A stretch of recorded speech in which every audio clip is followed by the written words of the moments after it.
তো সন্ধ্যায় আমার বার্গার খেতে ইচ্ছে করছিল আর কি অর্ডার করে দিলাম। আর একটা বার্গার অর্ডার করেছিলাম কারণ আমরা বাসায় 3 জনই ছিলাম। বার্গারটা নিয়ে আমার এক্সপ্রেশন অনেক বেশি ভালো ছিল।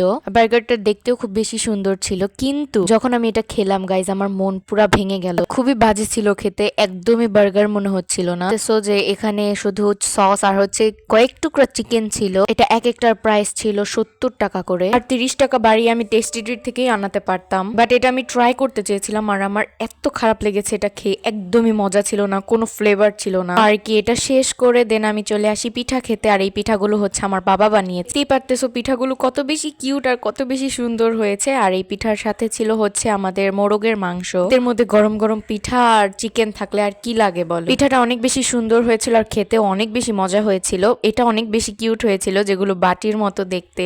আমি তো অনেক মজা করে খেয়েছি। দেন আমি একটা খেলাম একটা আপেল। তোমরা সবাই জানো যে খাওয়ার পর আমার আবার ফল না খেলে হয় না। দেন আমি খেলাম কোক। সো এই তো ছিল আজকের আমার রাতের ডিনার। তো আজকের ভিডিওটা এই পর্যন্তই, দেখা হবে আবার নতুন কোনো ভিডিওতে।